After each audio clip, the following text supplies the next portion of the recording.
Welcome to Pioneer and Paranormal Places, a show that probes into the supernatural in Tennessee. I'm Sarah with Grayson. Scattered across Tennessee are some of the most haunted locations in all of America. In fact, the state has a wide variety of paranormal activity places that are waiting to be uncovered and explored. Bell Witch Cave in Adams was one of those spots.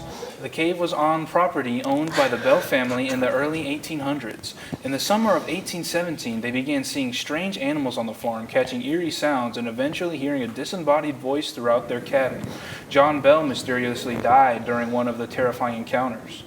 The cave has been tagged as one of the most haunted places in America, with even President Andrew Jackson admitting he'd rather fight the British in New Orleans than spend another night in the company of the Bell Witch. Our next haunted place is the Mother Church of Country Music, Ryman Auditorium. It's said to be haunted by Thomas Ryman, who built the original structure more than 130 years ago. Late country stars Hank Williams and Patsy Cline have also been sighted by visitors and staff who reported hearing voices. There have also been a number of unexplained occurrences on and off stage.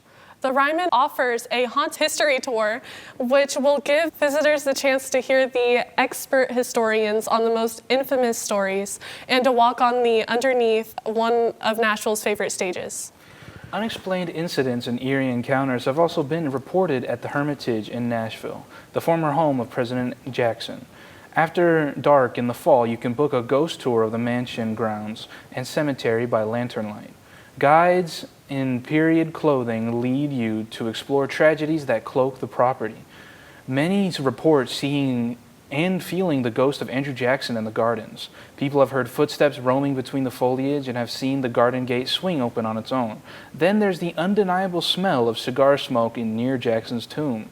Guides at the Hermitage have reported seeing ghostly apparitions of soldiers walking through the grove.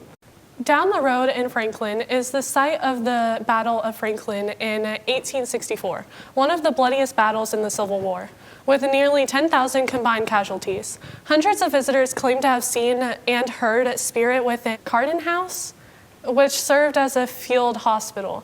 The specters range from the ghost of a woman floating across the back porch and Confederate soldier pacing the front patio to a young girl sweeping the floors at dusk. Nearby Carter House is also a paranormally active site, once used as a command post for the Union during the Battle of Franklin. The house is allegedly haunted by the two Carter family children. Visitors claim to see the kids running around the home and hearing unexplained voices. In our own backyard is Cragfont State Historic Site in Castilian Springs, a former home of a tobacco baron and his family. It was apparently the center of Tennessee society in the early 1800s and tended by more than 100 slaves. Caretakers have seen spirits and objects that have moved, candles that lit by themselves, beds that have been disturbed after visiting hours were over, and some of this was even caught on video. Conway Twitty was one of the witnesses who had seen activity and left the home after he said things were being thrown at him. So the next time you visit an ancient site and hear tales of things going bump in the night, maybe they did. I'm Grayson with Sarah. Thank you for joining us on Pioneer Paranormal Places. Pleasant dreams.